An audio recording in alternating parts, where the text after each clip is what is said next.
연방준비제도 FED가 중앙은행이 아니라고. 그런데요, 진짜로 이 말엔 일리가 있습니다. 자, 지금부터 천천히 귀에 쏙 들어오게 풀어드릴게요. 사람들은 보통 이렇게 말하죠. 미국의 중앙은행은 연방준비제도, 줄여서 FED다.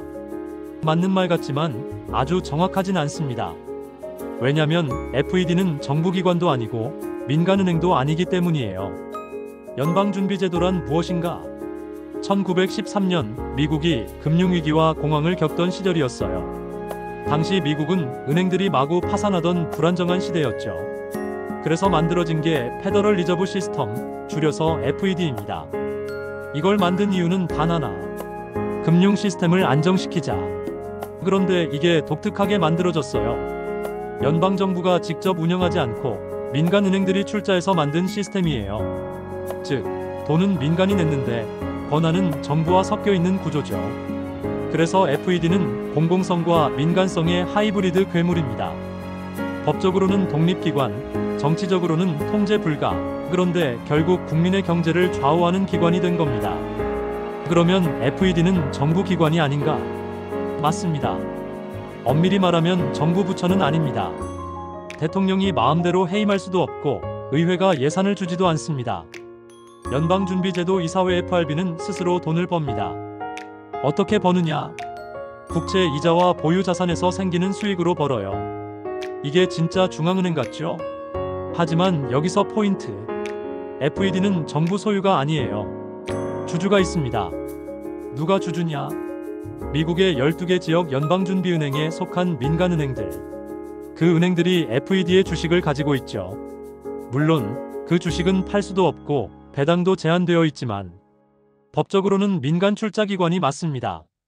즉, FED는 이렇게 말할 수 있습니다. 공공의 옷을 입은 민간기관. 그럼 중앙은행이 아닌 이유는? 중앙은행이라면 한 나라의 정부가 통제하고 통화정책, 금리, 화폐 발행을 직접 결정해야 하죠. 하지만 FED는 대통령이 명령해도 듣지 않습니다. 의회가 뭐라 해도 독립성을 이유로 거절할 수 있어요.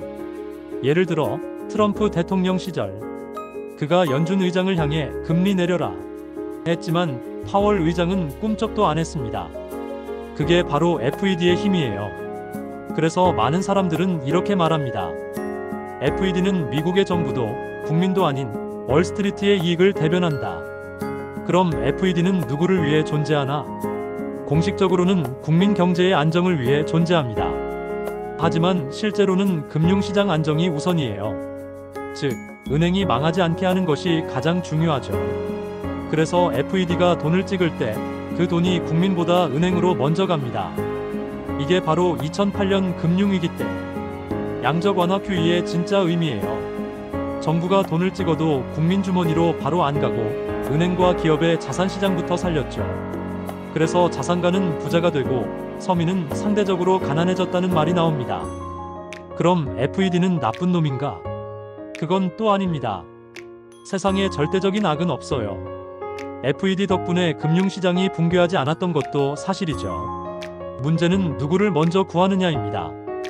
은행부터 구하면 국민은 나중에 회복이 느려지고 국민부터 구하면 금융시장이 흔들리는 법이죠. 즉, FED는 늘 불편한 균형을 잡는 존재입니다.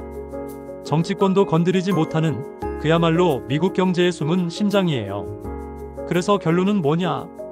연방준비제도는 정부의 기관도 아니고 완전한 민간은행도 아니며 하지만 전 세계 통화정책의 중심이라는 역설적인 존재입니다. 이름은 연방, 구조는 민간, 권한은 신적 존재. 이게 바로 FED의 실체죠. 강대박의 한마디. 경제는 힘의 논리입니다. 돈을 찍을 권한이 있는 자가 세상을 움직이죠. 그 권한을 가진 기관, 그게 바로 FED, 연방준비제도입니다. 그러니 여러분, 중앙은행이 아닌 중앙은행이라는 말, 이제 조금 이해되셨죠?